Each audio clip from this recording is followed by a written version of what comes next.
إن الله وملائكته يصلون على النبي يا أيها الذين آمنوا صلوا عليه وسلموا تسليما اللهم صل على سيدنا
আপনাদের সকলকে অন্তরের অন্তরস্থল থেকে মোবারকবাদ জানাচ্ছি, কৃতজ্ঞতা জানাচ্ছি।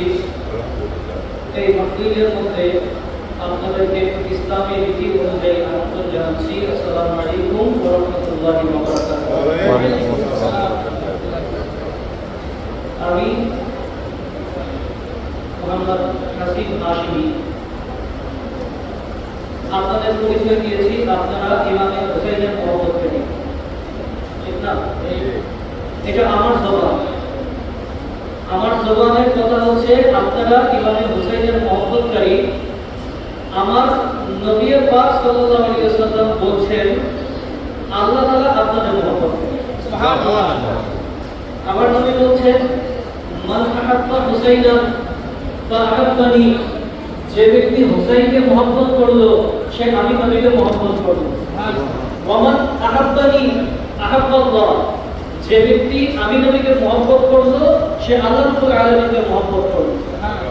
ওয়া মান আহাব্বাল্লাহ ফারাদ্দাল্লাহু আলাইহি হুব্বান, যে ব্যক্তি আল্লাহ রাব্বুল আলামিনকে মহব্বত করে আল্লাহ তার বিপরীতে তাকে মহব্বত করে। সুবহানাল্লাহ। তাহলে যে ব্যক্তি হুসাইনকে মহব্বত করে আল্লাহ রাব্বুল আলামিন তাকে মহব্বত করে। সুবহানাল্লাহ। আজকে এই মাহফিলের মধ্যে সারাদিন আমার বাবারা ভাইরা যারা কারবালা উপলক্ষে, আশুরা উপলক্ষে, আহলে বাইতের মহব্বতে আজকে যারা রোজা রেখেছেন, অনেকেই আছেন আমার ভাইরা আজকে যারা রোজা রেখে আজকে এই মাহফিলের মধ্যে উপস্থিত হয়েছেন। আল্লাহ রাব্বুল আলামিন আহলে বাইতের মহব্বতের খাতিরে যারা রোজা ছিলেন তাদের রোজার খাতিরে আমাদের সকলের হাজিরিকে কবুল করুন, সকলে বলি আমিন। পবিত্র কালামুল্লাহ শরীফ আল্লাহ রাব্বুল আলামিন কুরআন কারীমে যাদের আলোচনা করে তার কালামে মুজিদের জন্য, তার কালামে মুজিদের মধ্যে উম্মতের জন্য তার কালামে মজিদের মধ্যে উম্মতের জন্য একটা মিসাল তৈরি করেছেন, আহলে বাইতের মহব্বতের জন্য উম্মতের কাছে একটা এক্সাম্পল তৈরি করেছেন, উদাহরণ সৃষ্টি করেছেন। আল্লাহ রাব্বুল আলামিনের সেই সুন্নাত আদায় করার জন্য আপনাদের কাছে কালামুল্লাহ শরীফ থেকে আলহামদুলিল্লাহ আজকে আলোচনা শুরু করব ইনশাআল্লাহ। আমাদের এই মাহফিল একটা মহব্বতের মাহফিল, আমাদের এই মাহফিল আদবের মাহফিল, আমাদের এই মাহফিল ইহতিরামের মাহফিল। মহব্বতের একটা দাবি আরবিতে একটা প্রবাদের মাধ্যমে আমরা উল্লেখ করি। আরবিতে একটা প্রবাদ আছে, মান আহাব্বা শাইআন আকতারা যিকরাহু। যে ব্যক্তি যাকে মহব্বত করে তার আলোচনা বেশি বেশি করে। আরবিতে একটা কাহাওয়াত প্রবাদ আছে, মহাভারত, মান আহাব্বা শাইআন আকতারা যিকরাহু। যে ব্যক্তি যার মহব্বত করে তার আলোচনা বেশি বেশি করে। আরো একটা প্রবাদ আছে, মান মুনিয়া আনিন নাদারি ইয়াতাসাল্লি বিল আসারি। যদি মহব্বতের বস্তুকে, প্রেমাস্পদকে চোখে দেখা যায় না, চোখে না দেখে, তাহলে তার যত স্মৃতিচিহ্ন আসারাত আছে এগুলোর উপরে মহব্বতের ইসলাম আছে। এখন ইমামে হুসাইনকে আপনি মহব্বত করেন, চোখের সামনে ইমামে হুসাইন আছে। তো আরবি প্রবাদ, যে ব্যক্তি মহব্বতকারীকে চোখের সামনে দেখে না, তার আসারাতগুলোকে, তার স্মৃতিচিহ্নগুলোকে মহব্বত করে। তাহলে আজকে ইমামে হুসাইন রাদিয়াল্লাহু তাআলা আনহু এর তাজকিরার আলোচনা, তাজকিরার মাহফিল। এই মাহফিলের মধ্যে আমরা ইমামে হুসাইনকে চোখে দেখি না, কথা সত্য, কিন্তু ইমামে হুসাইনের মহব্বতে, ইমামে হুসাইনের ইহতিরামে, ইমামে হুসাইনের সম্মানের খাতিরে আজকে আমরা যারা মাহফিলে বসেছি, এই মাহফিলের বসাটাই প্রমাণ করে আমরা ইমামে হুসাইনের মহব্বত করি। যদি ইমামে হুসাইনের মহব্বত না থাকতো আপনারা আসতেন না, কথা ঠিক না? আপনারা সকলেই এসেছেন ইমামে হুসাইনের মহব্বতের খাতিরে। আজকে আল্লাহ রাব্বুল আলামিন আপনাদের তাকদীরের মধ্যে ইমামে হুসাইনের এই মহব্বতকে কবুল করেছেন বিধায় আজকে এই মাহফিলের মধ্যে আপনার শিরকত নসিব হয়েছে, ঠিক কি না? ঠিক। কারণ তাকদীরের মালিক কে? আল্লাহ। আল্লাহ যদি তাকদীরে না রাখতো আপনি কি এখানে উপস্থিত হতে পারতেন? পারতেন না। আমার আল্লাহ হযরত আজিমুল বরকত পরবানায়ে শামের রিসালাত, আমি বিভিন্ন মাহফিলের মধ্যে আল্লাহ হযরতের এই নাত কালামটা আমি তেলাওয়াত করে থাকি, যাতে আপনাদেরকে আমি বুঝাতে পারি আমার আল্লাহ হযরত তাসিরের মাধ্যমে কিভাবে আপনাদেরকে তাকিরা দিয়েছেন। আমার আল্লাহ হযরত বলেন, महबूब की महफिल को महबूब सजाते हैं। महबूब की महफिल को महबूब सजाते हैं, आते हैं वही जिनको सरकार बुलाते हैं। মাহবুবের মাহফিলকে মাহবুবই সাজায় করে, অর্থাৎ যে যাকে মহব্বত করে তার মহব্বতে মাহফিলের ইন্তজাম করে। আতে हैं वही जिनको सरकार बुलाते हैं। আপনি যদি মনে করেন ইমামে হুসাইনের মাহফিল আপনি নিজের ইচ্ছায়, নিজের হাতে, নিজের পায়ে, নিজের শরীরে শক্তি সঞ্চয় করে নিজের ইচ্ছা দিয়ে আপনি মাহফিলে এসেছেন, আর আল্লাহ হযরত বলছেন না, आते हैं वही जिनको सरकार बुलाते हैं। আপনি এখানে এসেছেন আপনার ইচ্ছায় আসেন নাই, আমার সরকার মদিনা থেকে আপনাকে ডাক দিয়েছে, আপনার পদটা ধরে ডাক দিয়েছে, এই জন্য ইমামে হুসাইনের মহব্বতে আজকে আপনি মাহফিলে বসেছেন। সুবহানাল্লাহ। তাহলে মহব্বতের তাকাজা, মহব্বতের দাবি হচ্ছে যাকে মহব্বত করি বিভিন্ন কাজের মধ্য দিয়ে তার মহব্বতের ইজহার করা, ঠিক কিনা? এই উসুলটা, এই মূলনীতিটা আমি বলছি না বাবা, কোরআনে কারীমের মধ্যে আল্লাহ রাব্বুল আলামিন নিজেই আহলে বাইতের প্রতি মহব্বতের ইজহার করেছেন। ঠিক। কি বলেছেন? আল্লাহ যখন আপনার আমার খালিক, আপনার আমার মালিক, আপনার আমার রব, তার কালামে মজিদের মধ্যে সৃষ্টির শুরু থেকে এই পর্যন্ত 104 খানা সহিফা এসেছে। 104 খানা সহিফা, 104 খানা আসমানি কিতাবের মধ্যে 100 খানা সহিফা, 4টা বড় বড় কিতাব রয়েছে। ওই 4টা কিতাবের মধ্যে সবচেয়ে আযীম তরিন কিতাব যেটা কোরআন মাজিদ, ওই কোরআনের মাজিদের প্রত্যেকটা হরফ যখন আপনি আলোচনা করবেন, তেলাওয়াত করবেন, একটা হরফের মধ্যে 10টা নেকি। এমন আজিম মর্তবা সম্পন্ন কিতাবের মধ্যে আল্লাহ আপনার আমার জন্য এত কিছু নাযিল করেছেন। বান্দার আজমত, বান্দার মাগফিরাত, বান্দার রহমত, বান্দার মহব্বত, কত কিছু আলোচনা করেছেন। এত কিছুর বাইরে দিয়ে সেই মাওলা ওই কিতাবের মধ্যে আহলে বাইতের তাজকিরা করেছেন। সুবহানাল্লাহ। সেই তাজকিরা আপনার মাওলা আমার মাওলা করেছেন। যেই তাজকিরা আপনার আমার আকায়ে দুজাহান রাহমাতুল আলামিন শফিউল মুসলিমিন তার আয়াতে তাইয়্যিবার মধ্যে উম্মতের জন্য শিক্ষা দিয়ে আলোচনা করেছেন। আজকে আপনার মাওলা উপর থেকে দেখছেন, আপনার রাসূল মদিনা তাইয়্যিবা থেকে দেখছেন যে কার আলোচনা, কার তাজকিরা আজকে ইমাম হুসাইনের মহব্বতে এই মসজিদে ফয়জানে খাজা গরিবে নওয়াজের মধ্যে মহব্বত নিয়ে অন্তরে কারা আমার আল্লাহ রাব্বুল আলামিনের সুন্নাত আদায়, দয়াল নবীর সুন্নাত আদায়ে আজকে কে কে মাহফিলে উপস্থিত হয়েছে আল্লাহ রাব্বুল আলামিন দেখছেন, দয়াল নবী মদিনা তাইয়্যিবা দেখছেন। সুবহানাল্লাহ। মদিনা তাইয়্যিবা থেকে নবী দেখেন কেমনে? আর এই কোরআনে কারীমের মধ্যে আল্লাহ রাব্বুল আলামিন নিজেই ইরশাদ করেছেন, ওয়া সায়ারাল্লাহু আমালাকুম ওয়া রাসূলুহু। ছোট্ট একটা আয়াতটা ছোট্ট। ওয়া সায়ারাল্লাহু, আল্লাহ রাব্বুল আলামিন দেখেন, আমালাকুম, তোমাদের আমলসমূহ। সা হচ্ছে সেগায়ে মুস্তাকবিল। যখন মুজারের আগে সা তৈরি হয়ে যায়, সা বসে যায়, তখন এটা শুধু মুজারে থাকে না, এটার ফায়দা খাসতান লিল মুস্তাকবিল হয়ে যায়। সা মানে হচ্ছে ভবিষ্যৎ। কি? ভবিষ্যৎ। এখন পাস্ট যেটা অতীত হয়ে গেছে, এটার একটা লিমিটেশন আছে। আজকে খাজা গরিবে নওয়াজ মসজিদ আজকে মুহররমের 11 তারিখ চলতেছে, 10 তারিখ গত হয়ে 11 তারিখ চলতেছে। একটা পাস্টের লিমিটেশন আছে, কতদিন পর্যন্ত, কতক্ষণ পর্যন্ত। তো 10ই মুহররম চলে গেছে, এটা হচ্ছে পাস্ট। কথা বুঝেন না? 10ই মুহররম চলে গেছে, এটা হচ্ছে পাস্ট। অতীত একটা লিমিটেশন আছে, বাট পাস্ট কতটুকু পর্যন্ত? বা সৃষ্টি শুরু থেকে 10ই মুহররম পর্যন্ত হচ্ছে পাস্ট। এটা একটা লিমিটেশন আছে, আছে কি নাই? আছে। এবার বলুন তো, ফিউচারের কোনো লিমিটেশন আছে? না। ভবিষ্যতের কোনো লিমিটেশন আছে? ভবিষ্যতের কোনো লিমিটেশন নাই। এটা শেষ কবে জানি না, শুধুমাত্র মাওলা করিম জানেন। ঠিক না? কে জানেন? মাওলাই করিম জানেন। ভবিষ্যৎ, ফিউচারের কোনো লিমিটেশন নাই। আল্লাহ রাব্বুল আলামিন কোরআনে শুধু মুজারের সিগা ব্যবহার করেন নাই, মাজির সিগা ব্যবহার করেন নাই, সা ব্যবহার করে, মুস্তাকবিলের সিগা ব্যবহার করে ফিউচার বলতেছেন। আল্লাহ রাব্বুল আলামিন তোমাদের ফিউচারের আমলগুলো দেখবেন। কতদিন পর্যন্ত দেখবেন?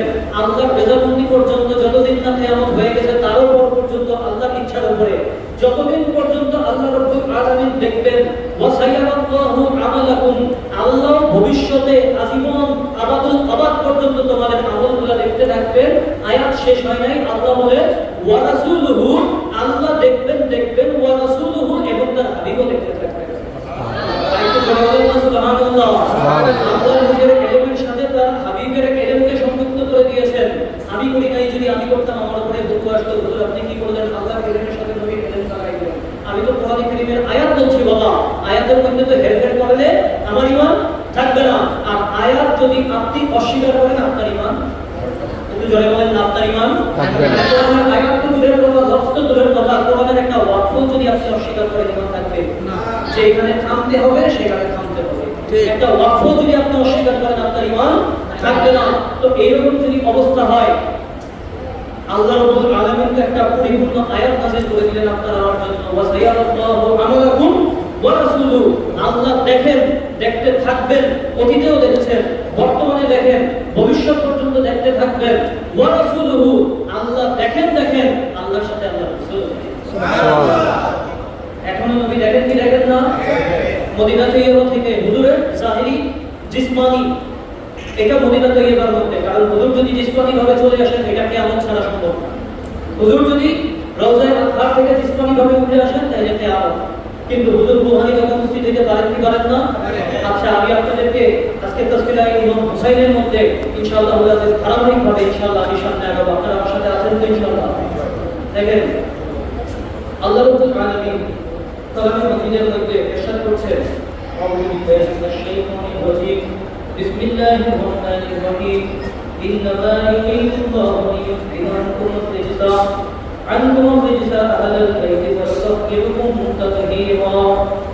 আল্লাহ রাব্বুল আলামিন বলেন, ইন্নামা, নিশ্চয়ই আল্লাহ রাব্বুল আলামিন ইউরিদু আল্লাহ ইচ্ছা করেন লিইয়ুযহিবা আনকুমুর রিজসা আহলাল বাইত হে আহলাল বাইত হে নবীর পরিবারবর্গ হে হাসান হে হুসাইন হে ফাতিমা হে আলী হে আব্বাস আহলে বাইতের মধ্যে যারা যারা আছে সবার জন্য আমার একটা খাস এলান কি বলছেন লিইয়ুযহিবা আনকুমুর রিজসা আহলাল বাইত আরে আহলে বাইত আপনারা যারা যারা লোক না আপনারা তো উম্মতের মধ্যে সেই সমস্ত হাস্তি যাদেরকে পুত পবিত্র করার দায়িত্ব আমি আল্লাহ নিয়ে নিয়েছি সুবহানাল্লাহ তাদেরকে পবিত্র করার দায়িত্ব কার আল্লাহ আর আল্লাহ আপনি আর আমি পবিত্র হই ওযু করি হাত মুখ ধুই শরীরের অপবিত্রতা দূর করি কিন্তু আল্লাহ রাব্বুল আলামিন বলছেন আহলে বাইতকে আমি আল্লাহ নিজে পবিত্র করব সুবহানাল্লাহ তাহলে দুনিয়ার জমিনের মধ্যে অন্য কারোর জন্য আল্লাহ এই কথা বলেন নাই অন্য কোন নবীর জন্য আল্লাহ বলেন নাই আমি আপনাকে পবিত্র করব কিন্তু আহলে বাইতের জন্য আল্লাহ কোরআনে কারীমে আয়াত নাযিল করেছেন লিইয়ুযহিবা আনকুম রিজসা আহলাল বাইত এখন আল্লাহ বলেন ওয়াইতাহিরুকুম আমি আপনাদেরকে পবিত্র করব এই কথা আল্লাহ শুধু বলেন নাই যেহেতু এখানের মধ্যে কোনো সমস্যা থাকতে পারে উম্মতের মধ্যে একদম বন্ধু থাকতে পারে এটার মধ্যে একটু ইনকার করতে পারে অস্বীকার করতে পারে এইজন্য আল্লাহ রাব্বুল আলামিন আহলে বাইতের জন্য যখন লিইয়ুযহিবা আনকুম রিজসা আহলাল বাইত বলেছেন ওয়াইতাহিরুকুম বলে আয়াত শেষ করেন নাই তিনি বলেছেন ওয়াইতাহিরুকুম তাতহীরা কেমন ভাবে যদি তাতহীরা না বলতো আয়াতের অর্থ হইতো আমি আল্লাহ আপনাদেরকে পবিত্র করব কিন্তু আল্লাহ যখন বলছেন ওয়াইতাহিরুকুম তাতহীরা এর মানে কি তাতহীরা মানে কি ইউতাহিরুকুম আপনাদেরকে পবিত্র করব তাতহীরা পবিত্র করার মতো পবিত্র করব যেন পবিত্র করব না ভাই পবিত্র করার মতো পবিত্র করব সুবহানাল্লাহ যেমনটা নবী করিম সাল্লাল্লাহু আলাইহি ওয়াসাল্লামের জন্য আল্লাহ রাব্বুল আলামিন বলেন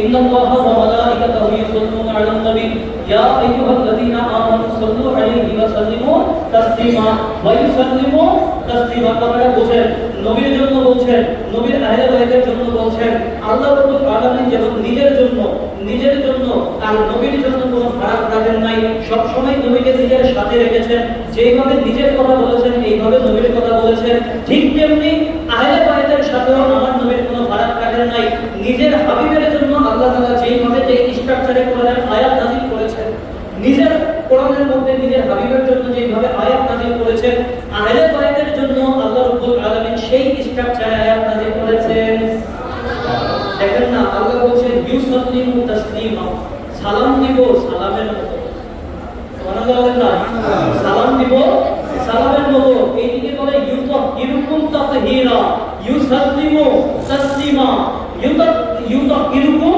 তাতহীরা আপনি প্যাটার্নে কি পাচ্ছেন তো দেখেন আল্লাহ দুই জায়গায় দুই আয়াত বলছেন কিন্তু নবীর জন্য যে প্যাটার্ন বলছেন ইউসাল্লিমু তাসলিমা সালাম দাও সালামের মতো আহলে বাইতের জন্য বলছেন ইউতাহিরুকুম তাতহীরা আমি আল্লাহ পবিত্র করব পবিত্র করার সুবহানাল্লাহ পবিত্র করার বলেন সুবহানাল্লাহ আহলে বাইতকে আল্লাহ তাআলা কোরআনের ভঙ্গিটা আমি আপনাদেরকে বলছি আল্লাহ তাআলা যখন লিখলেন কোরআনটা যখন নাযিল করলেন কেমন ভাবে আল্লাহ তাআলা নাযিল করলেন নবীর জন্য যেই প্যাটার্ন আহলে বাইতের জন্য সেই প্যাটার্ন বলেন সুবহানাল্লাহ দেখেন আরেকটা আয়াত আমি আয়াতের তাফসীরের মধ্যে ইনশাআল্লাহ আসবো প্রথমে বড় কথা আমি আলহামদুলিল্লাহ আপনাদের সামনে শুধু আয়াতের পরিমাণগুলো একটু পেশ করে দেই আল্লাহ তাআলা আরেক আয়াতের মধ্যে বলছেন কুল্লা আসআলুকুম আলাইহি আজরা নবী করিম সাল্লাল্লাহু আলাইহি ওয়াসাল্লামকে আল্লাহ তাআলা বলতেছেন হে নবী আপনি উম্মতের জন্য অনেক কিছু করেছেন ইসলামের প্রাথমিক যুগ থেকে একেবারে বিদায় হজ পর্যন্ত উম্মতের জন্য সারাটা জীবন দিয়ে দিয়েছেন ঠিক কি না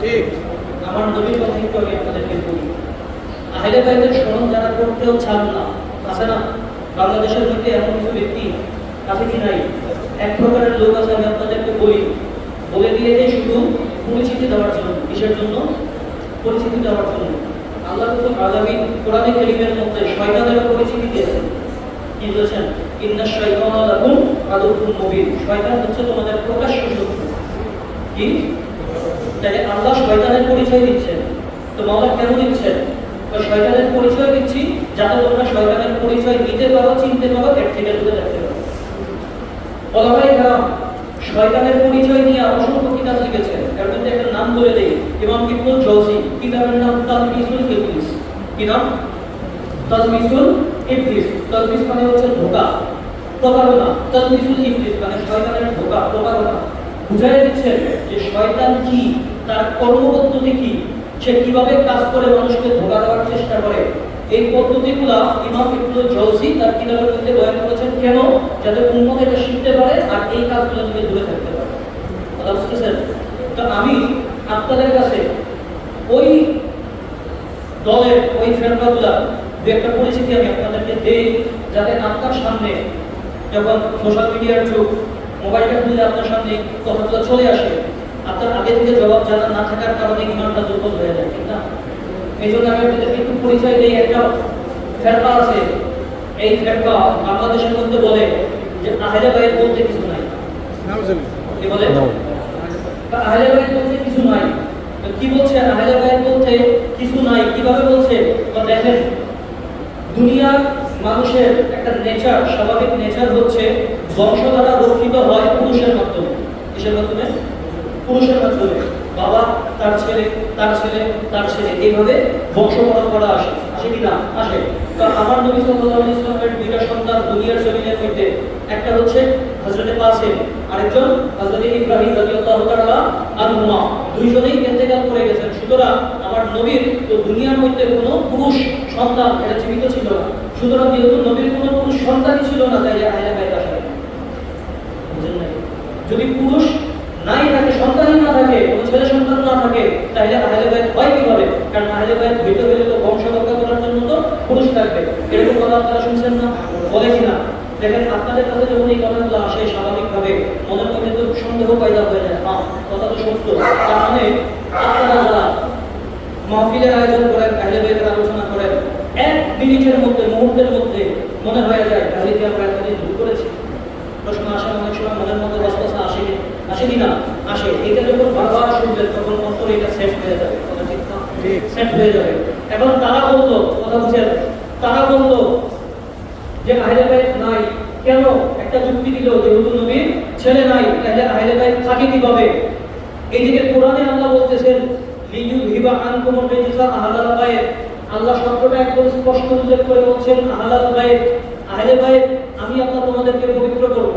আইলে যতদিন ইব্রাহিম হযরত বেঁচে ছিলেন, ইব্রাহিম যতদিন কাসেম বেঁচে ছিলেন, আল্লাহর আয়াতের মেসদাক ততদিন পর্যন্ত ছিল। কেন? কারণ আপনাদের মতে যদি আহলে বাইত শুধু ছেলে সন্তান হয়, তাহলে আল্লাহ রাব্বুল আলামিনের আয়াতের অর্থ ততদিন পর্যন্ত সঠিক ছিল যতদিন পর্যন্ত হযরত কাসেম এবং ইব্রাহিম রাদিয়াল্লাহু আনহু জীবিত ছিল। এখন তো নাই। তাহলে আল্লাহ বললেন আমি পবিত্র করব, লিইউযহিবা আনকুম রিজসা আহলাল বাইত, আমি তোমাদেরকে, আপনাদেরকে পবিত্র করব। এখন তো আপনার কথা মতো যদি আহলে বাইত না থাকে, তাহলে আল্লাহর আয়াত এটা হুকুম স্টপ হয়ে গেছে। কথা বুঝেন? আল্লাহর আয়াতের হুকুম স্টপ হয়ে গেছে না যদি আহলে বাইত না থাকে। কিন্তু আপনারা আমার আহলে সুন্নাত তো বাদ দেন, সমগ্র মুসলিম জাতি, সেটা আহলে সুন্নাত, আহলে হাদিস, শিয়া, রাফিজি, খারিজি যারাই হোক না কেন, সবাই এই জায়গায় একমত, কোরআন কিয়ামত পর্যন্ত। কি পর্যন্ত?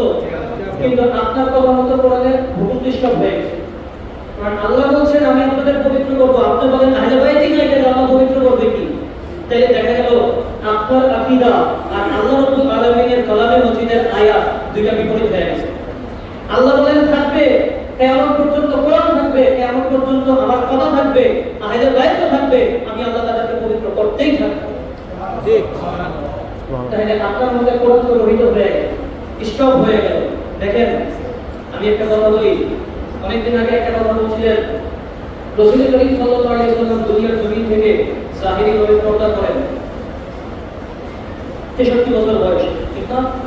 63 বছর বয়সে সাহাবায়ে কেরাম সময়কে তিরমিজির মধ্যে হাদিস বলেন যে আমরা গুনে দেখলাম নবী সাল্লাল্লাহু আলাইহি ওয়াসাল্লাম যখন দুনিয়া থেকে জাহিরি ভাবে পর্দা করেন, ওই সময়ে নবীর দাড়ি মোবারকের মধ্যে মাত্র 17টা দাড়ি সাদা ছিল।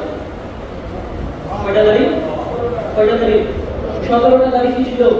সাদা ছিল। এখন 63 বছর বয়সের মধ্যে আপনি একটু হিসাব করেন তো, 63 বছর বয়সের মধ্যে দাড়ি মাত্র 17টা সাদা। আচ্ছা, 17টা একটা কথা বলে দিই, আমরা অনেকে 17 আর 70 এই কথাটা বলি যে আমরা প্রতিদিন 70 বার ইস্তেগফার করি না? আমার নবী 70 বার ইস্তেগফার করতেন। আরবদের একটা তফসিলি কথা বলে দিই আপনাদেরকে। আরবদের মধ্যে একটা প্রচলন আছে, আমরা যখন বাংলাদেশে বলি না যে তুমি কি এই কাজটা করতে পারবা, তা আমরা বলি না 100 বার পারবো, বলি কি না? 100 বার পারবো। এর মানে কি আমি বলি তুমি 100 বার পারবো? এটা মানে কি আমি 100 বার করবো 100 বার করবো না, এটা মানে হচ্ছে আমি অবশ্যই এটা করার সক্ষমতা রাখি। এটা বেশি বেশি বেশি বেশি বেশি করার ক্ষেত্রে এই কথাটা ব্যবহৃত হয়। কথা ঠিক না? তো আরবদের মধ্যে আমরা যেমন 100 বেশি করার ক্ষেত্রে 100, এটা আমাদের মধ্যে প্রচলন। আরবদের মধ্যে প্রচলন হচ্ছে 70। আমার নবী যখন বলছেন আমি প্রতিদিন 70 বার ইস্তেগফার করি, এর মানে কি নবী দৈনিক 70 বার করেন? এটাও একটা হইতে পারে শাব্দিক অর্থ, কিন্তু এটা আরবদের প্রচলন অনুযায়ী আমার নবী অধিক হারে ইস্তেগফার করেন। কি করেন? অধিক হারে ইস্তেগফার করেন। ঠিক এই 70 এর বিপরীত হচ্ছে 17। 70 এর বিপরীত কি? 17। তো আরবরা প্রচলন, আরবদের মধ্যে প্রচলিত, তারা যদি কম সংখ্যা বলতে চায় যে কিছুই না, এটা কিছুই নাই, তখন এই জায়গায় তারা 17 ব্যবহার করে।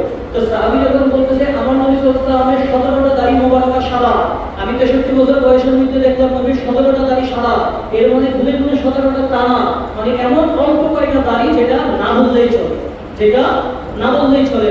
এখন আমি আপনাদেরকে বলি 63 বছর বয়সের মধ্যে কালো দাড়ি পুরো কালো আপনি পাবেন? 40 বছর পরেই তো সাদা হওয়া শুরু করে, ঠিক না? 63 বছর বয়সে আপনি সাদা দাড়ি পাবেন? কালো দাড়ি পাবেন? পাবেন না। 40 এর পরেই সব সাদা হওয়া শুরু করে, 45-50 এর মধ্যেই শেষ। কথা ঠিক না? দাড়ি চুল সবই সাদা হয়ে যায়। কিন্তু আমার নবীর পাকের ক্ষেত্রে ঘটনা ভিন্ন। মাত্র 17টা দাড়ি, মানে অল্প কিছু দাড়ি যেটা না বলতেই না কালো হইছে, সাদা হয় নাই। তো কেন?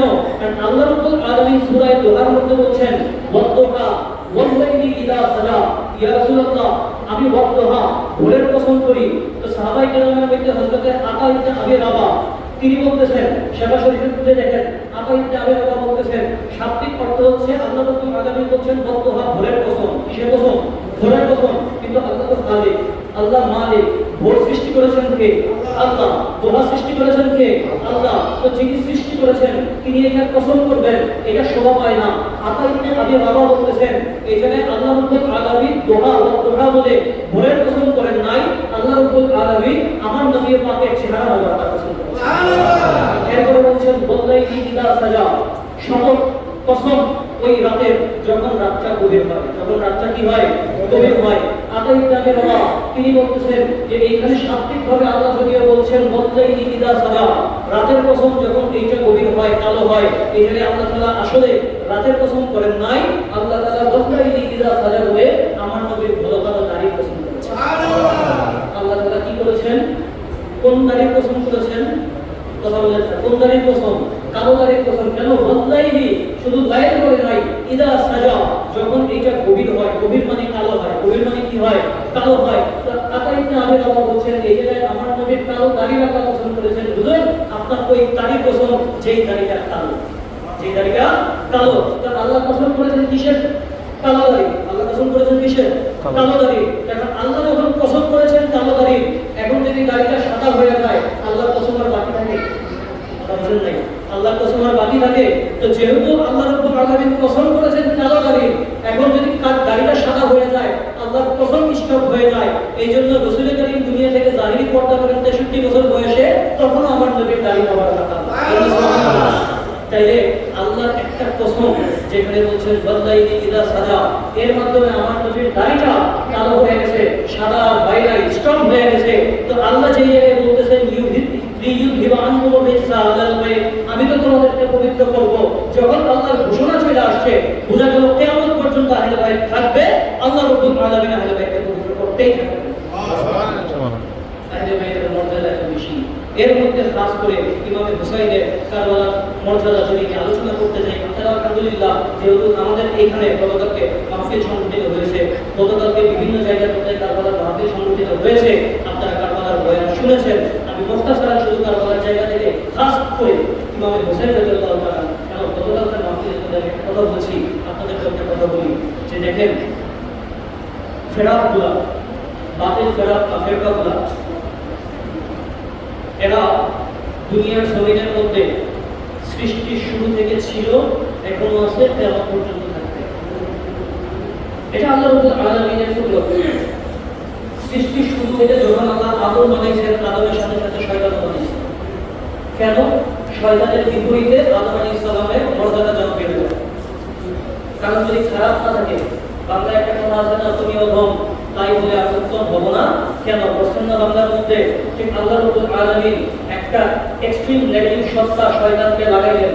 শয়তানের বিপরীতে আল্লাহ হযরত আদম আলাইহিস সালামকে দাঁড় করায় দিলেন। ঠিক এমনি ভাবে দুনিয়ার জমিনে যখন ফেরাউন এসেছে, ওই সময় মুসা এসেছে, যখন নমরুদ এসেছে, ইব্রাহিম এসেছে, যখন খারজিয়ত এসেছে, মাওলা আলী শের খোদা এসেছে, দুনিয়ার জমিনে যখন ইয়াজিদ এসেছে, এর বিপরীতে আল্লাহ তাআলা হুসাইনকে পয়দা করেছেন। সুবহানাল্লাহ।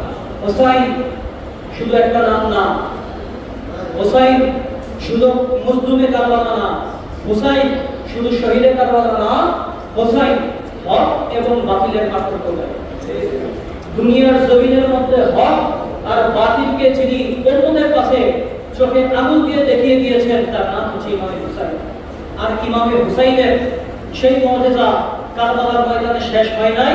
হুসাইন সেই দিন নিজের গর্দান দিয়ে কারবালার জমিনের মধ্যে শুধুমাত্র হক এবং বাতিলকে আলাদা করেন নাই, কিয়ামত পর্যন্ত আল্লাহ রাব্বুল আলামিনের শান কুদরত ওই দিন যেমন ইয়াজিদ ছিল, তার বিপরীতে কারবালায় হুসাইন ছিল, কিয়ামত পর্যন্ত ইয়াজিদের অনুসারী থাকবে, সাথে সাথে ইমামে হুসাইনের অনুসারীও থাকবে। কিয়ামত পর্যন্ত ইয়াজিদ থাকবে বাতিলের সাথে, কিয়ামত পর্যন্ত হুসাইনের অনুসারীরা থাকবে হকের উপরে। কারণ আল্লাহ রাব্বুল আলামিনের কুদরত এটা। এই মুজিজা কারবালা থেকে শুরু হয়ে কিয়ামত পর্যন্ত ইনশাআল্লাহ জিন্দা থাকবে।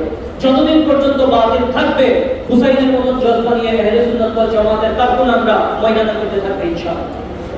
এই জন্য বলছিলাম বাতিল ফেরকাগুলা শয়তান এক সময় ছিল, নমরুদ ফেরাউন এক সময় ছিল, খারিজিয়ত রাফিজিয়ত, এরপরে উম্মতে মুসলিমার মধ্যে আমার নবী বলেছেন সাতাত্তারিকু উম্মতি আলা সালাসি ওয়া সাবঈনা মিল্লাতান। যেভাবে ইহুদিরা ৭২টা ফেরকার মধ্যে বিভক্ত ছিল, বনি ইসরাঈলরা ৭২টা ফেরকার মধ্যে বিভক্ত ছিল, সাতাত্তারিকু উম্মতি, আমার নবী তো অন্য কিছু বলেন নাই, শুধু বলছেন সাতাত্তারিকু উম্মতি, আমি নবীর উম্মতগুলো ৭২টা দলে বিভক্ত হয়ে গেলেন। আল্লাহু আকবার। আমার নবী যখন বলছেন ৭২টা ফেরকায় বিভক্ত হবেন, আপনি আর আমি চাইলেও কি এক করতে পারবো? পারবেন? কোনদিন সম্ভব? আমার নবী বলছেন ৭২টা দলে ভাগ হবে, আপনি যদি বলেন ইত্তেহাদুল মুসলিমিন করবেন, আমার নবী বলেন আলাদা হবে, আপনি বলেন এক হবে, এটা কি কখনো এক হতে পারে? এক হতে পারে? আপনি যদি বলেন এক হইতে পারে, তাহলে আপনি আমাকে বলেন কিভাবে নমরুদ ফেরাউনের সাথে মুসা আর ইব্রাহিম এক হয়েছে? হইতে পারে কখনো? মুসা যখন ফেরাউনের সাথে এক হয় নাই, নমরুদ যখন ইব্রাহিমের সাথে এক হয় নাই, মাওলা আলী যখন শিয়াদের সাথে এক হয় নাই, খালিদ রাফিদের সাথে এক হয় নাই, মাওলা হুসাইন যখন ইয়াজিদের সাথে এক হয় নাই, আপনি আর আমি এখন কে ওই সমস্ত বাতিলদের সাথে উম্মতে মুসলিমকে এক করার জন্য? এই জন্য আমি একটা কথা বলবো, খুব সংক্ষিপ্তভাবে আপনাদের বলি। আমার তাজুল রাস হযরত সৈয়দ হাশমিয়া দাওয়াতুল আলিয়া কাসাউসা থেকে চমৎকার একটা কথা বলেছেন যে যেই মাওলা হুসাইন না যেই মাওলা হাসান হযরত আমির মুআবিয়া রাদিয়াল্লাহু তাআলা আনহুর সাথে সন্ধি করেছেন, কি করেছেন? যেই মাওলা হাসান আমির মুআবিয়া রাদিয়াল্লাহু তাআলা আনহুর সাথে সন্ধি করেছেন, আমরা তার সাথে শত্রুতা করি না। আর যে ইয়াজিদের সাথে শত্রুতা, যেই হুসাইন ইয়াজিদের সাথে শত্রুতা করেছে, আমরা তার সাথে বন্ধুত্ব করি না। এক কথা। মাওলা হাসান যার সাথে সন্ধি করেছেন, আমরা শত্রুতা করি না। মাওলা হুসাইন যার সাথে শত্রুতা করেছে, আমরা বন্ধুত্ব করি না। আহলে সুন্নাত ওয়াল জামাতের মাদ্রাস এটাই। আজকে দেখবেন এই দশম মহরমকে কেন্দ্র করে সেই ইরাকের কুফা যারা আমার মাওলা হুসাইনকে ডেকে নিয়ে শহীদ করেছেন, আপনাদের মুখতাসার কথা বলি। আজকে বাংলাদেশের মধ্যে ডাক্তার নামদারি বাংলায় অনুবাদ করে ডক্টর জাকির নায়েক নাম শুনেছেন না? শুনছেন না? ডক্টর জাকির নায়েকের নাম শুনছেন না? এই ডক্টর জাকির নায়েক যখন ইংরেজিতে লেবাস পরিধান করে, ইহুদি খ্রিস্টানদের লেবাস পরিধান করে, আপনি আমাকে বলবেন যে হুজুর তার বিরুদ্ধে এত বিদ্বেষপূর্ণ কথা আপনি কেন বলেন? আমি আপনাকে বলি, যে ব্যক্তিকে প্রশ্ন করা হয়েছিল ইমাম হুসাইন রাদিয়াল্লাহু তাআলা আনহুর কারবালার ময়দানের ব্যাপারে আপনার মন্তব্য কি, তিনি ইংরেজিতে বলেছিলেন যে the battle of Karbala was a political fight. কারবালার যুদ্ধটা ছিল একটা রাজনৈতিক যুদ্ধ। কারবালার যুদ্ধ কি ছিল? কি বলছে? রাজনৈতিক যুদ্ধ। উম্মতে মুসলিমা 1400 বছর যাবত হক এবং বাতিলের পার্থক্যকারী হিসেবে ইমাম হুসাইন আর কারবালার ময়দানের যুদ্ধকে দেখে। আর এই কমপক্ষ বলেছে কারবালার ময়দানের যুদ্ধটা নাকি ছিল রাজনৈতিক যুদ্ধ।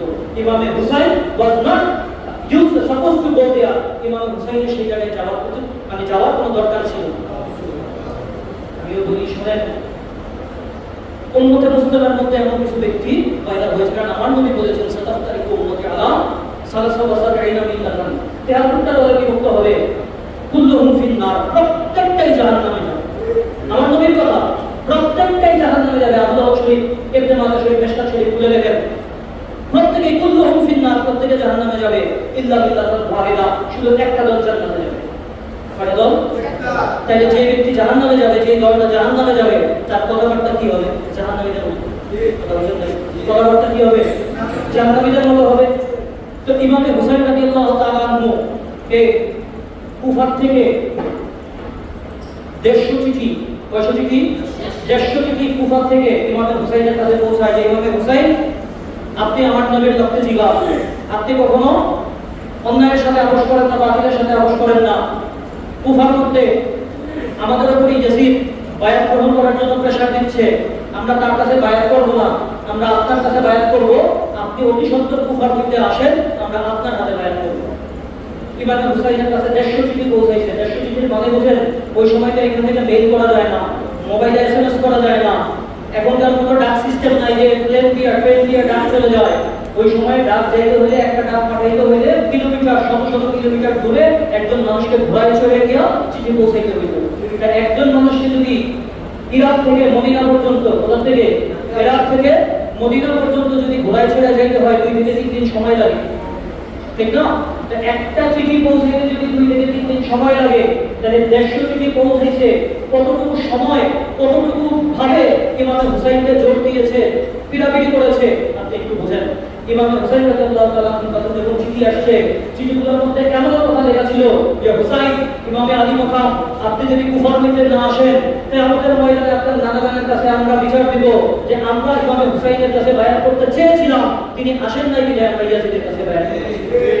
ইমামে হুসাইন এই কথা শোনার পর থাকতে পারে, নানাজানের দিন বাঁচানোর জন্য, নানাজানের দিনকে রক্ষা করার জন্য ইমামে হুসাইন আলী মাকামের সন্তান, আলী মাকাম যিনি আলা মদিনাতুল ইলমে ওয়া আলিয়্যু বাবুহার মিসদাক, ইমামে হুসাইন ওই সময় বলতেছেন যে আমি এমনি এমনি যাব না, প্রথমে তার জন্য একটা প্রতিনিধি পাঠাইলেন মুসলিম বিন আকিলকে। আমি শুধু মুখতাসার কারবালার ঘটনাটা আমি বলে দিই, কারবালা হওয়ার প্রাথমিক পর্যায়ে কিভাবে কারবালাটা হইল। মুসলিম বিন আকিলকে হযরত ইমামে হুসাইন প্রতিনিধি করে পাঠাইলেন, তুমি যাও, আগে কুফার জায়গাটা দেখো, অবস্থাটা দেখো। তারা তো চিঠি লিখেছে, কথা সাথে চিঠি দিয়ে দিয়েছে, তা তো জানি না, তো তুমি আগে যাও, সরজমিনে আগে প্রত্যক্ষ করো, দেখো ঘটনাটা কি দাঁড়ায়। যখন হযরত মুসলিম বিন আকিল রাদিয়াল্লাহু তাআলা আনহু তিনি যখন কুফার মধ্যে আসলেন, ওনার সাথে সাথে আসার সাথে সাথে 40,000 লোক মুসলিম বিন আকিলের পিছনে দাঁড়ায়। কয়জন? 40,000 কুফাবাসী ইমাম মুসলিমের, যখন তিনি জোহরের সময় আসছেন, জোহরের নামাজ পড়ছেন, তার পিছনে 40,000 লোক ইক্তেদা করেছে।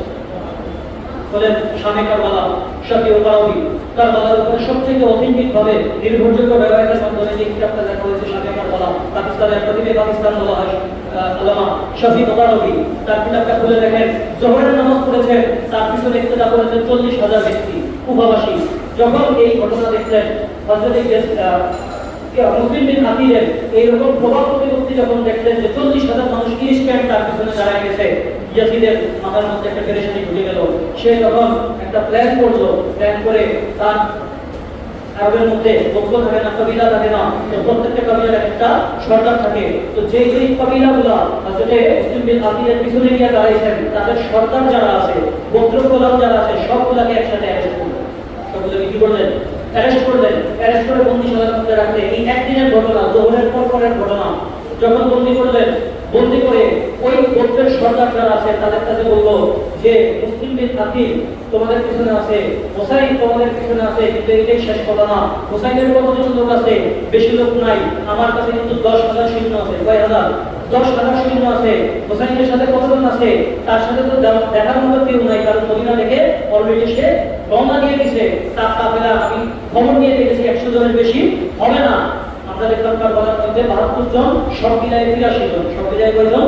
83 জন কারবালার মধ্যে উপস্থিত। সুতরাং তোমরা যাদের পিছনে দাঁড়াইছো, এদের পিছনে দাঁড়াইয়া কিন্তু তোমাদের কোনো ফায়দা হবে না। কারণ তোমাদেরকে এইখানেই থাকতে হবে।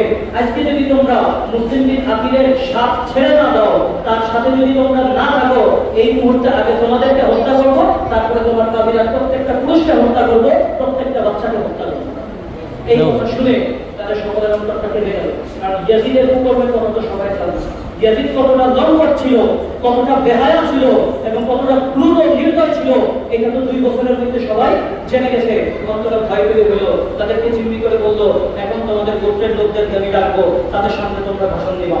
এই যত সাধারণ লোকের যত আত্মীয় স্বজন ছিল, তারা যখন সামনে আসলো, ওই ইয়াজিদের বন্দিশালা থেকে, কারাগার থেকে যখন বক্তব্য প্রধানরা বললো যে এই অবস্থা, আমরা যদি আজকে তার পিছনে থেকে সরে না দাঁড়াই মুসলিম বিন আকিলের, তাহলে আগে আমাদেরকে হত্যা করবে, তারপর তোমাদেরকে হত্যা করবে। এই কথা শুনেই সবাই একটু বিক্ষিপ্ত হয়ে গেল। বলেন, আমি আপনাদেরকে একটু মনে করে দেখেন, বলছিলাম জোহরের সময় মুসলিম বিন আকিলের পিছনে কয়জন নামাজ পড়েছে? 40,000। যখন মাগরিবের নামাজের সময় হয়েছে, এর মধ্যে আসর চলে গেছে, মাগরিবের সময় যখন হয়েছে, তার পিছনে মাত্র 500 জন লোক ছিল। কয়জন? 500 জন লোক ছিল। যখন মাগরিবের সালাম ফিরাইছে, তার পিছনে গিয়ে দেখে একজন লোক। কিন্তু এর মধ্যে হযরত মুসলিম বিন আকিল যত 40,000 লোক তার পিছনে দাঁড়াইছে, ইমামে হুসাইনকে চিঠি লিখে দিয়েছেন যে হুসাইন, এখানে 40,000 লোক আপনার পিছনে আছে।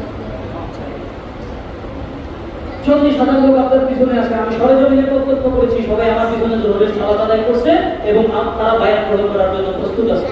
যখন মুসলিম বিন আকিল এই চিঠিটা লেখা পাঠায় একজন দিনে দিয়ে মাগরিবের সময় দেখে একজন ওনার, কিন্তু ইমামে হুসাইন তখন করে চিঠি পেয়ে গেছেন এবং রওনা হয়ে গেছেন। এখান থেকে কারবালা শুরু হয়ে গেল। তিনি তো ইয়াজিদের বিরুদ্ধে সশস্ত্র যুদ্ধের জন্য আসেন নাই, আসছিলেন নানার দ্বীন রক্ষা করার জন্য। যারা তাকে মেনে নিতে পারে নাই, নানার দ্বীনের খাতিরে ইমামে হুসাইনের হাতে বায়াত করার জন্য তাকে আমন্ত্রণ জানিয়েছে। এটা ছিল কারবালা ময়দানের প্রাক ঘটনা। এরপরে ইমামে হুসাইন আসছেন। হুসাইন এসে 2টা শর্ত দিয়েছিলেন কারবালার মধ্যে। আপনারা ঘুম আপনারা জানেন, শুধু আমি 2টা কথা বলি। যখন এখানে আসতেন হযরতে হোক, তিনি আয়েশা যখন ইমামে হুসাইনের সামনে তিনি ইশারা করেছিলেন ইয়াজিদের পক্ষে, যখন আহলেবাইতের সামনে দাঁড়ালেন, অন্তরটা ভুলে গেল। তিনি বলছেন যে আমি আপনার বিরুদ্ধে যুদ্ধ করতে পারবো না, আপনারা একটা পরামর্শ দেই, আমি আজকে রাত পর্যন্ত আপনাকে সময় দেই, আপনি এখান থেকে চলে যান, চলে যান। কিন্তু যখন ইয়াজিদ শুনলো হযরতে হুসাইন রাদিয়াল্লাহু তাআলার সাথে একাত্মতা পোষণ করেছে, মানে তার প্রতি সফটওয়্যার দেখাইছে, ওই দিনের মধ্যে সাথে সাথে তাকে ট্রান্সফার করে দিল। যে বসরার মধ্যে গভর্নর ছিল ইবনে জিয়াদ, তাকে এই জায়গার মধ্যে নিয়ে আসলো। ইবনে জিয়াদকে ওর কিন্তু চলে গেছে, ইবনে জিয়াদকে এই জায়গায় নিয়ে আসলো। ইবনে জিয়াদ যখন আসলো, তখন ইমাম হুসাইন রাদিয়াল্লাহু তাআলা সর্বপ্রথম তিনি তো আসছিলেন বায়াত করার জন্য, তোমরা বায়াত করবা না, আমি চলে যাবো আবার মদিনায়, কথা ঠিক না। কিন্তু যখন ইবনে জিয়াদ চলে আসলো, সে এসে বলতে একটা দেওয়ালের কোনো সুযোগ নাই, আপনাদের ঘেরাও করা হয়েছে, সর্বপ্রথম ফোরাতের পানি বন্ধ, 3 দিন আগে 7ই মুহররম থেকে ফোরাতের পানি বন্ধ। আপনার সাথে অপশন 2টা, হয় আপনি এই জায়গায় বন্দী অবস্থায়, পানি বন্দী অবস্থায় থাকবেন, এই জায়গার মধ্যে আপনি মারা দেবেন, অথবা ইয়াজিদের হাতে বায়াত করবেন। ইমামে হুসাইন কূটনৈতিক জায়গা, ইমামে হুসাইনের 2টা শর্ত দিলেন। এক, আমার কাছে যারা বায়াত গ্রহণ করতে চায় তাদের বায়াত করতে দাও, আমি এখানে থাকবো না, চলে যাবো। 2, আমি তো এখানে যুদ্ধ করতে আসি নাই, সুতরাং কূটনৈতিক আদব, কূটনৈতিক শিষ্টাচার বলে, যেহেতু আমি যুদ্ধ করতে আসি নাই, তুমি আমাকে বন্দী করতে পারো না, তাহলে আমাকে ভিন দেশে, যেহেতু মদিনা থেকে আসছি, মদিনায় যাবো না, অন্য কোনো দেশের মধ্যে আমি কাউকে বায়াতও করাবো না, অন্য কোনো দেশের মধ্যে আমার যাওয়ার জন্য অ্যাক্সেস দিয়ে দাও, সুযোগ দিয়ে দাও, প্রটোকল দিয়ে দাও।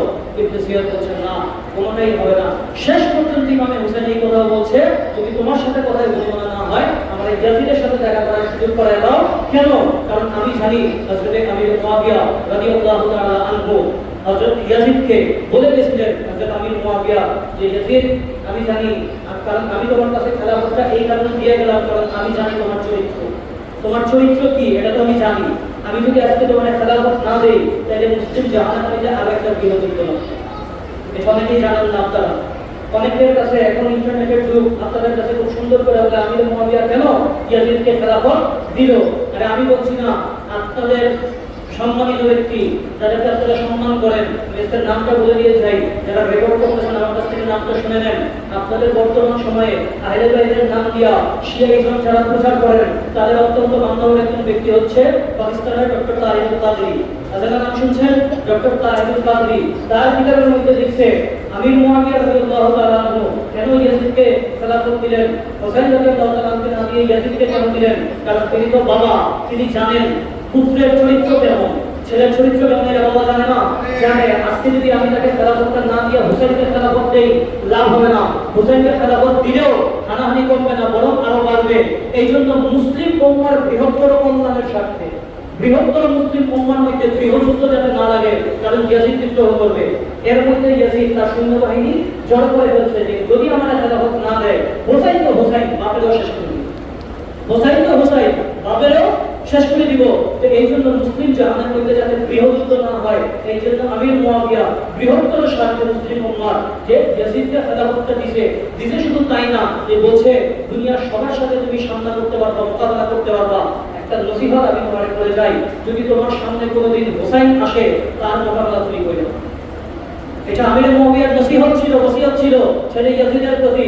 ঠিক এই জায়গাটায় হযরত হুসাইন রাদিয়াল্লাহু তাআলা একটা টেকনিক্যাল জায়গায় অ্যাপ্রোচ করেছিলেন যে ইবনে জিয়াদ, তুমি যদি না হয় কথাবার্তা না বলে, তাহলে আমার সাথে ইয়াজিদের একবার দেখা করার সুযোগ করে দাও, কারণ আমি জানি আমি যদি সামনে দাঁড়ায় কথা বলি তাহলে সে এইটা ফেলতে পারবে না, আমার মুখের উপর দিয়ে কথা বলার মতো কথা অধিকার তার নাই। এইভাবে ইমাম হুসাইন যখন তাকে বলল, কিন্তু তাও সে রাজি হইল না। কথা একটাই, হয় তুমি মরবা, না হলে ইয়াজিদের হাতে বায়াত করবা। কিন্তু আমার হুসাইন মৃত্যুকে দেখেন, এখানে ইমাম হুসাইন কিন্তু যুদ্ধ করতে আসেন নাই। আপনারা এটা মনে করেন নাই, এটা মনে করার কোনো কারণ নাই যে ইমাম হুসাইন যুদ্ধের মধ্যে আসছে, যুদ্ধে পরাজিত হয়ে ইমাম হুসাইন শাহাদাত বরণ করেছেন না।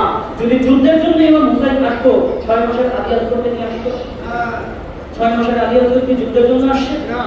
হযরত কাসেম যার কিছুদিন আগে, হযরত কাসেম তার ভাতিজা কিছুদিন আগে হযরত সাদিনার সাথে বাগদান করে আসছেন যে এখনই গিয়ে মদিনায় গিয়ে তার সাথে বিবাহ বন্ধনে আবদ্ধ করবে, যে যুদ্ধের জন্য আসে সেটি বিবাহ ঠিক করে আসে না।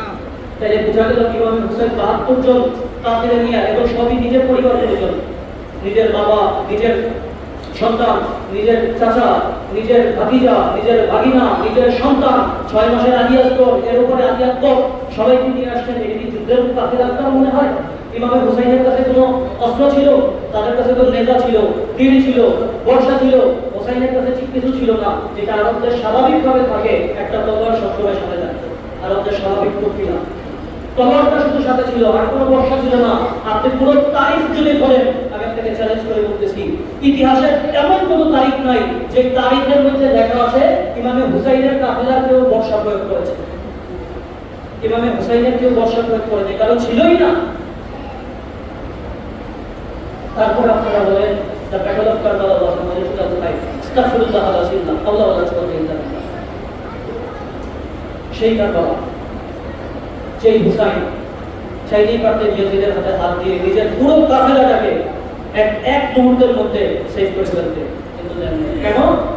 কারণ ইমামে হুসাইন যদি সেই দিন ইয়াজিদের হাতে হাত দিত, আজকে হাত দিয়ে আর আমি ইসলাম পেতাম না। ঠিক, কারণ ইয়াজিদ এক হয়ে গেছে। ইয়াজিদ কি হয়ে গেছে? এক হয়ে গেছে। ইয়াজিদ যদি, হুসাইন যদি ইয়াজিদের সাথে এক হয়ে যায়, তাহলে আপনি আর আমি পেতে পারি না, পারি। কিন্তু ইমাম হুসাইন রাদিয়াল্লাহু তাআলা নিজের পুরো নসলকে কোরবান করে দিয়ে উম্মতে মুসলিমাকে দেখিয়েছেন বাতিলের সাথে কোনোদিন হক এক হইতে পারে না, কখনোই পারে না।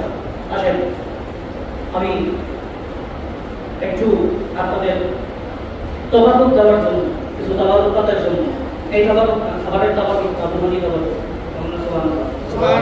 রুহানি তবারুক দেওয়ার জন্য।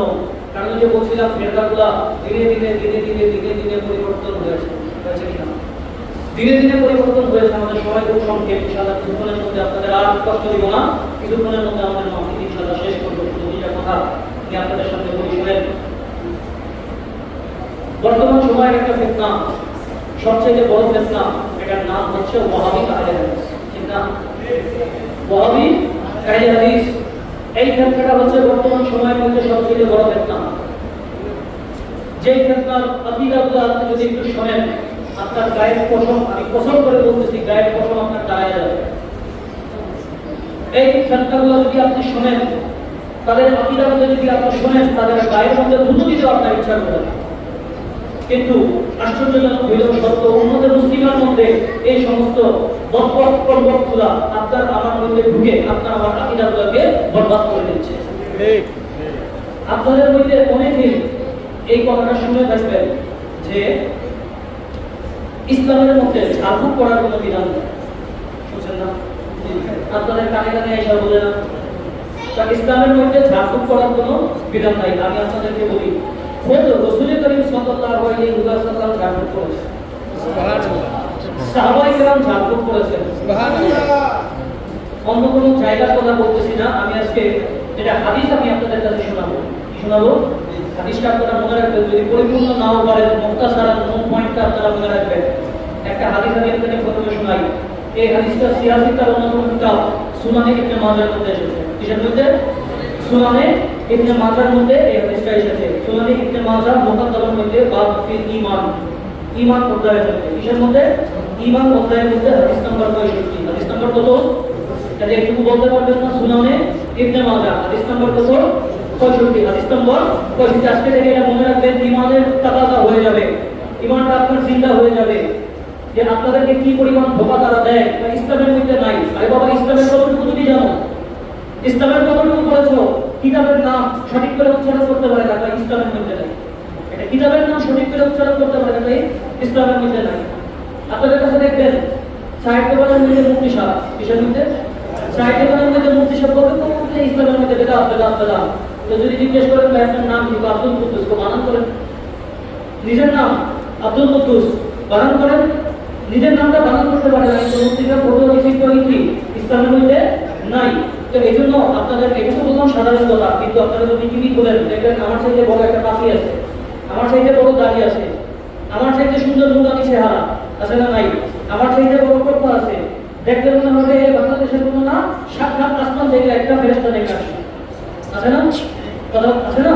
আপনারা দেখবেন ফেরেশতার মতো। কিন্তু আমি আপনাদেরকে বলি, ফেরেশতার নাম বললেই আপনারা পাগল হয়ে যাবেন না। কারণ ফেরেশতা দুই জায়গায় থাকবে। একটা জান্নাতের গেটের মধ্যে ফেরেশতা থাকবে রেদওয়ান, আর আরো একটা ফেরেশতা আছে মালাকে জাহান্নামের গেটের মধ্যে থাকবে। ওই থাকবে। এখন মালিককে কেউ দেখতে চান? কথা বলুন না। মালিককে কেউ দেখতে চান? দেখতে চান না, সেটা ফেরেশতা না। আরে ফেরেশতা আপনার সবচেয়ে মোকাররব, তারপরে দেখতে চান না, তাইলে তো বুঝে গেল ফেরেশতা হইলেই হবে না।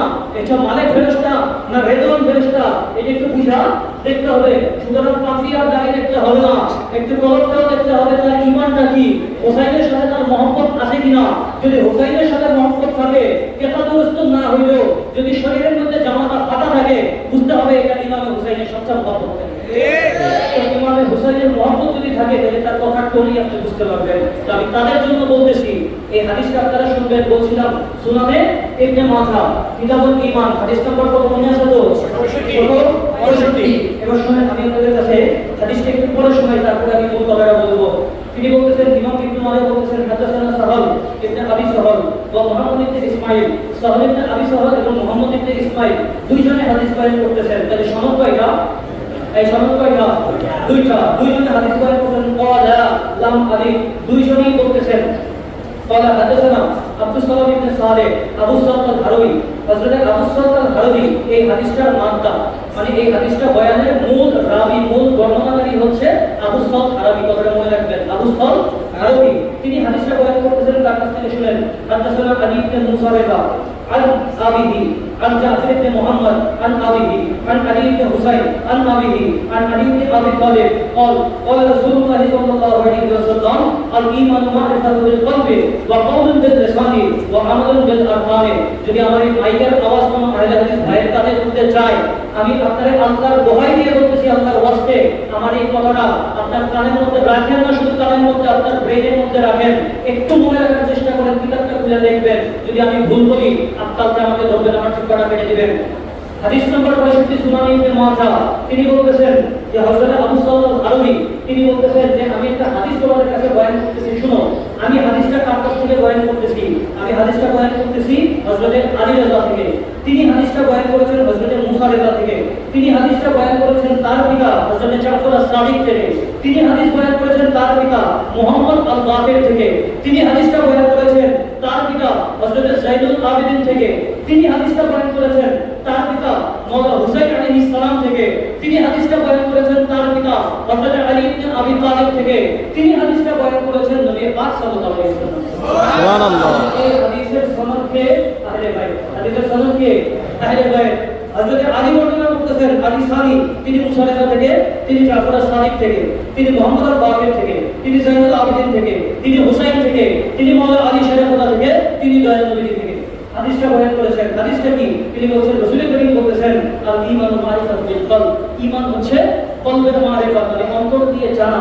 এটা হচ্ছে ঈমানের প্রথম ধাপ। দুই কওলু বিল লিসানি, এবং জবান দ্বারা এটা স্বীকৃতি দেওয়া, জবানের উচ্চারণ করে স্বীকৃতি দেওয়া। ওয়া আমালু বিল আরকান, এবং যত রুকুন আছে এইগুলোকে পালন করা। এই তিনটার নাম, মানে কলব দ্বারা স্বীকৃতি, মৌখিক স্বীকৃতি এবং রুকুনগুলো আমল করা, পালন করা, এটার নাম হচ্ছে ঈমান। কে বলেছে? মাওলানা আলী বলেছে। হাদিসের সনদ কি?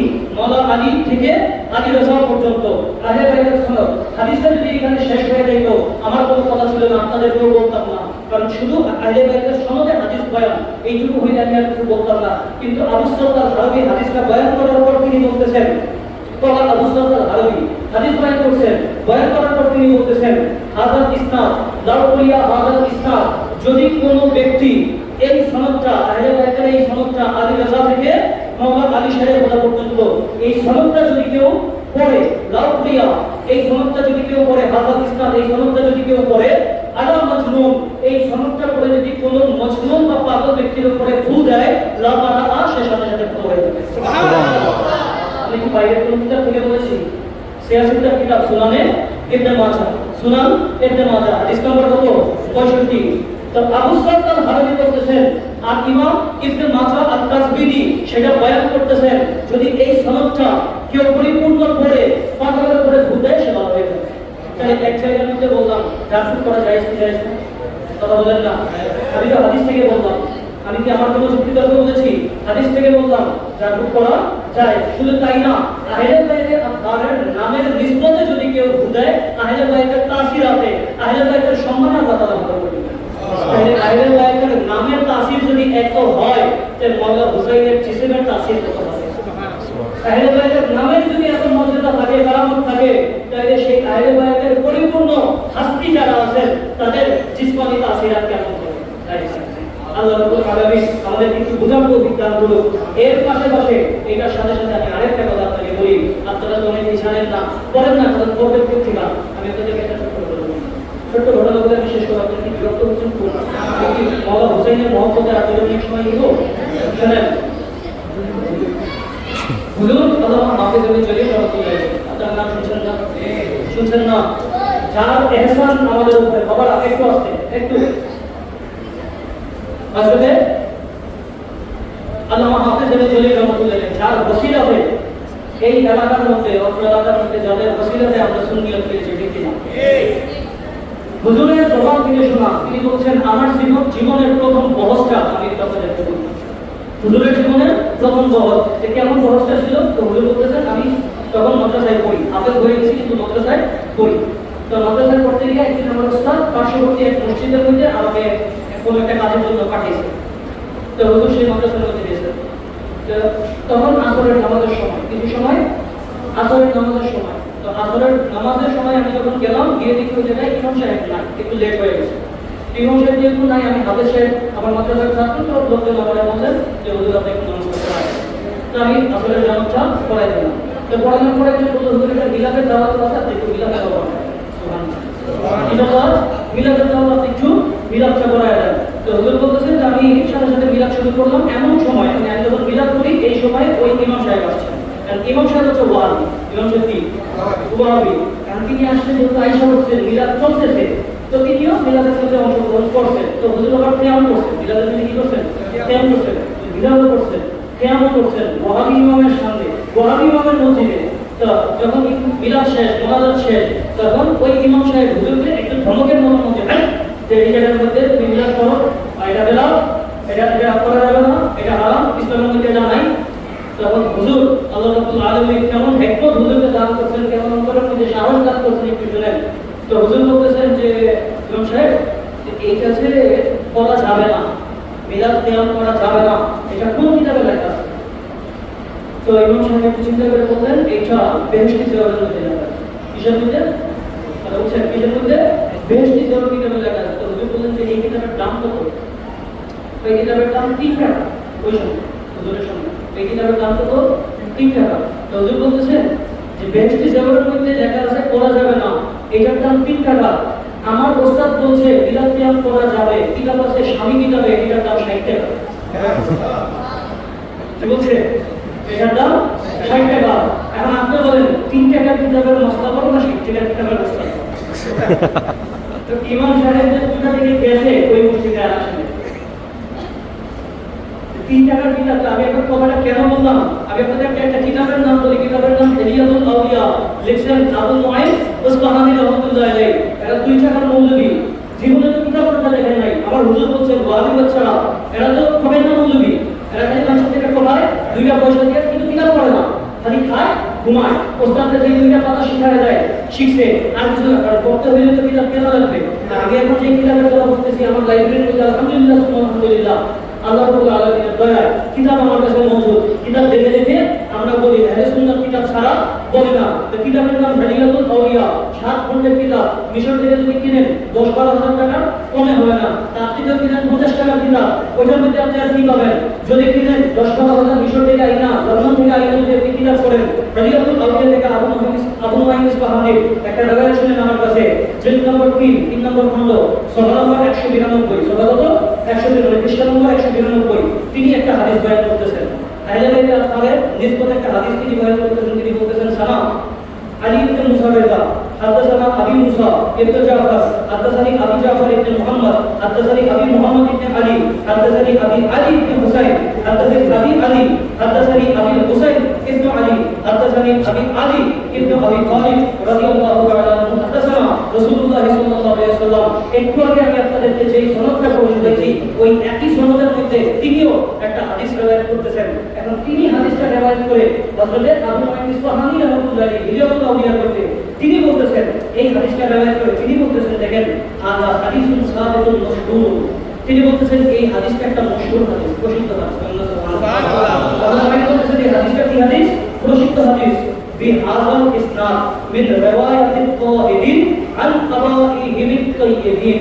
এই হাদিসটা এমন একটা প্রসিদ্ধ হাদিস যে এই হাদিসটা বয়ান করেছেন সমস্ত পবিত্র ব্যক্তিবর্গ। সুবহানাল্লাহ।